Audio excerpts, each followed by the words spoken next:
Hey, hello everyone. Welcome to part 2 of Train Lab 4. Yes, I'm not wearing the white coat because it'll get dirty and I don't want to get it all grimy from rusty rails, and it's just for show anyways. So, continue on with the build. So what I did here was, we're going to take the foam board and attach some on this side. So I drew the line and that gives me an idea where that's going to be. And if I didn't mention before, this is the center line of the tracks. It's 5 inches, so it matches up with another diorama I made.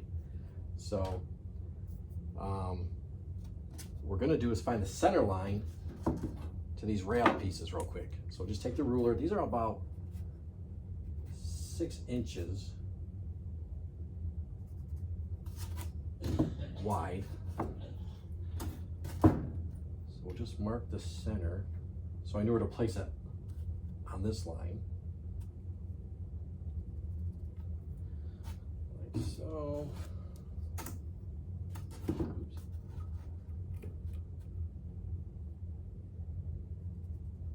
Okay.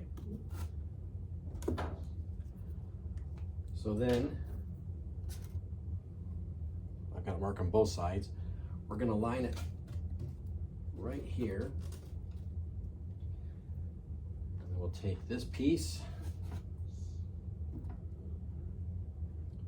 just so I know where to keep everything.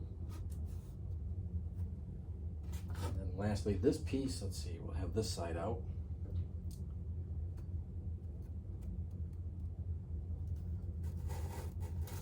Whoa.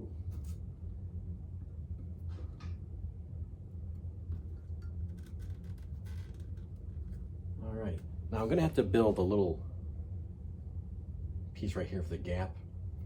But I want to have it kind of shifted this way. So we'll build up scenery here, and I want to have like a hillside kind of curving like this. And kind of the creek will run through here and then bend. So it kind of has that, the feel of depth. We'll have the backdrop here, and we'll have probably, some kind of hillside kind of thing going here. So let me line this up a little better, and I'll show you the next step. Okay, now that I have these rail pieces where I want them, what I'm going to do is draw with a marker where the footprint of the rail will be. So we'll just do this real quick. We don't have to be neat because this will all be covered in scenery eventually.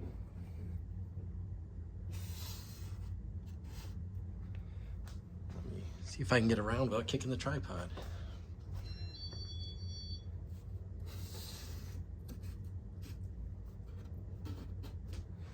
Okay, so now that we have the pieces, 1, I'll just write in there 2 and 3, so I remember. What I want to do here is I made this little cutting tool. I don't know if it's going to work real well. It Hole Dozer by Milwaukee. I ground down the inside.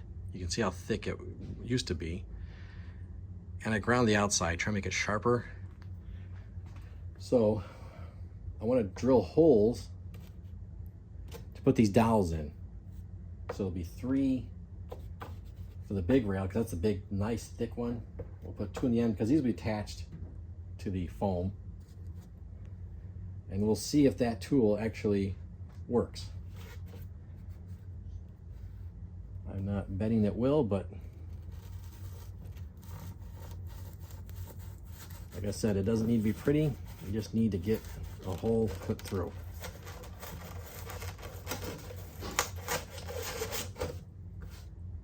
There. Of course, it'll be a pain in the ass to get it cleaned out, but hey.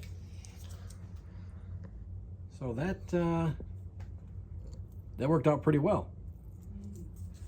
So let me get this tool cleaned out, and I'll drill a bunch of other holes. So I got the holes drilled, got 1 more to go, and you know what? This thing worked out pretty well. Just got this last hole to make. It's not perfect and clean, but hey, it's doing the job. Whoop. And there's our holes. And I'll have to clean them out a little better, but like I said, we're going to take the wood dowels that I cut, and those will go in there. They go down further. We're going to wood glue them to the board. You just see the wood board right here. And we'll put magnets on top. And clink. That should give us nice support to hold the rail in place. Plus I'll use more glue to hold them in place too, but I figured that would give it nice strength. And but before we glue these down, what I'm going to do is take the marker and draw in here circles on the wood, so I'll know where not to put glue, foam glue, to glue the board to the wood. And that'll be on the next part, because unfortunately I'm at the shop, it's closing and we're running out of time. So this was just like kind of a quick part 2. I hope you enjoy, and stay tuned for part 3.